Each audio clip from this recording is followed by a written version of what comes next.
buenas tardes, Marco. Un gusto saludarte y como siempre acompañarte en los espacios de Radio Sonora. Al contrario, maestro, para platicar este tema muy llamativo, ¿por qué México ha registrado este incremento de la clase media? Ya escuchamos en su momento el bombazo que fue esta salida de la pobreza de 13 millones de personas,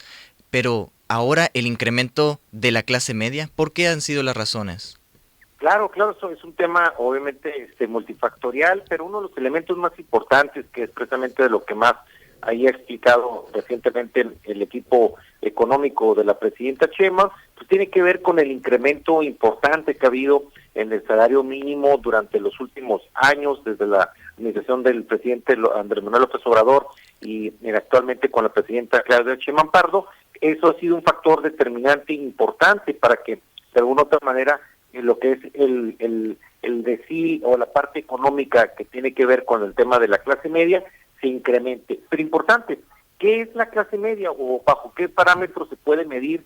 la clase media? Y bueno, un elemento importante tiene que ver obviamente con el ingreso promedio mensual que tiene esta familia. Se sitúa dependiendo del estado o dependiendo también de si es familia con características de que vive en zona urbana, zona rural, es alrededor de 23,000, entre 22,000 y 25,000 pesos más o menos para poder ser considerado dentro del estrato de clase media en nuestro país. Sin embargo, el tema, Marco, no nada más tiene que ver con el tema del ingreso per se, sino también con de alguna otra forma con el tema de el nivel de percepciones económicas, que tiene que ver también con el tema de estabilidad financiera, los patrones de gasto, en qué gastan, en qué tipo de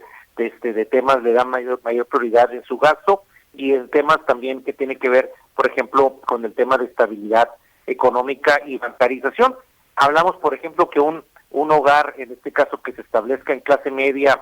promedio, pues estamos hablando que el típico sería en este caso, que las dos personas adultas de la casa tengan un sueldo que, como comentamos, estuviera promediando esas cantidades de entre 22,000 y 25,000 pesos de manera importante. Pero aparte también el tema es, normalmente tienen a los hijos, uno o dos hijos en promedio, lo tienen con temas de acceso a educación privada, por ejemplo. Tienen también el tema de créditos automotrices o créditos hipotecarios vigentes. Son parte de los elementos que de una u otra forma nos hacen tener una visualización de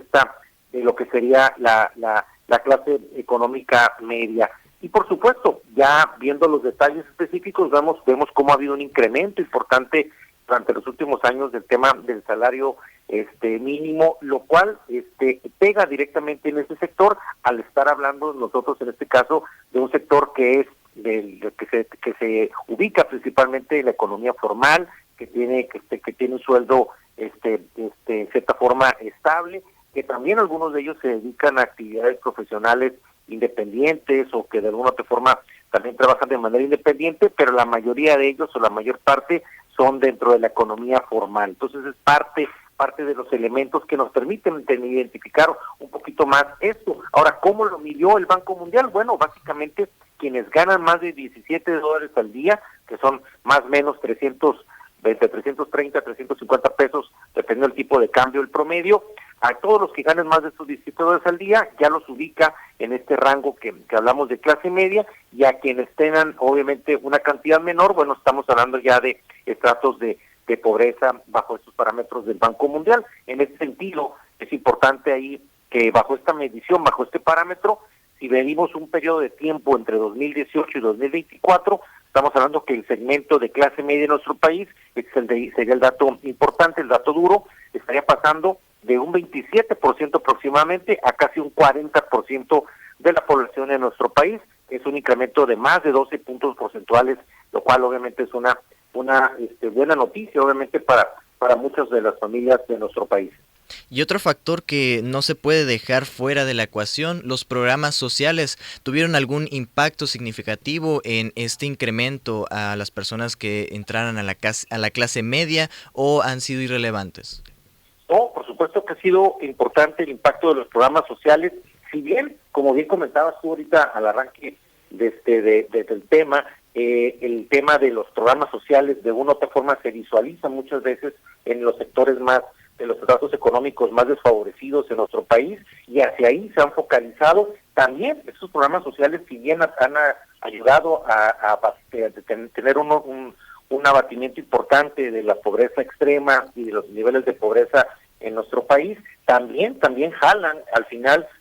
también a lo que son segmentos importantes como la clase media, a la que le pega de manera importante, porque muchas veces algunos de los miembros de la familia no tienen a lo mejor un empleo de manera formal o no están en la economía formal de manera periódica, pero sí tiene un beneficio, por ejemplo, por ser estudiante, por ser ama de casa bajo ciertos parámetros y ciertas características. Entonces, en ese sentido, acumula al ingreso promedio de la familia con las becas, con algunos de estos apoyos que tienen los diferentes gobiernos federales, gobiernos estatales, y en ese sentido se incrementa lo que es el ingreso promedio de las familias, lo que beneficia obviamente a estas mediciones para poderlos considerar ya como clase media, ¿no? Entonces, los programas sociales son un complemento, no son la columna vertebral que haya llevado a esta cantidad de personas a salir de la pobreza y entrar a la clase media. En el tema de clase media no sería la columna vertebral, pero sí sería un elemento muy, muy importante, y sí sería un elemento a lo mejor estratégico más importante en los segmentos tradicionalmente más desfavorecidos de pobreza extrema, que ya brincaron a niveles de pobreza o que salieron de los niveles de pobreza en nuestro país. Ahí es donde sería más significativo el impacto de los programas sociales del tipo de los que estamos comentando, ¿no? Pero finalmente todo esto de alguna otra forma incentiva el movimiento también de la economía, incentiva también el consumo de segmentos que anteriormente pues no tenían la posibilidad de poder ya no nomás subsistir, sino también poder tener a lo mejor destinar el gasto para otro tipo de cuestiones. De hecho, por ejemplo, como un tema importante, dentro del rango de lo que sería abajo de clase media, el sector un poquito más desfavorecido, en ese sentido, uno de los elementos más importantes es de que un porcentaje muy elevado de ese ingreso lo destinan a alimentación. En promedio, los ingresos más bajos, las familias con ingresos más bajos, destinan casi el 50 o hasta un poquito más del porcentaje de su ingreso, más de la mitad, lo dedican a alimentación nada más. Cuando ya hablamos en este caso de lo que sería el segmento de la clase media, el porcentaje obviamente es menor, estamos hablando que puede representar entre un 30 o un 25% de lo que sería su gasto promedio. Eso nos habla de cuáles son las prioridades entre los diferentes segmentos de la población desde el punto de vista económico, ¿no? Y algo que he escuchado mucho a la comentocracia, ¿no? Al respecto, cuando se habla de la salida de estas personas de la pobreza y la entrada a los estratos de clase media, es qué tanto podrá ser sostenible. ¿Esta clase media llegó para quedarse o llegó para un momento fugaz? ¿Eso se podrá proyectar que estas personas que entraron a la clase media, que salieron de la pobreza, se queden o suban de esos estratos o sea momentáneo? Sí, claro,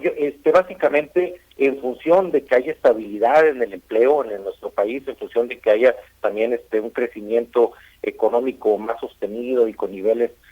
mayores a los que se han venido dando en los últimos periodos de medición, obviamente es importante el crecimiento económico para que siga de alguna u otra forma fortaleciéndose el ingreso de las familias, en función de que los parámetros económicos nacionales de inversión, de empleo, sigan incrementándose, sigan avanzando, pues en función de eso, pues no nomás habrá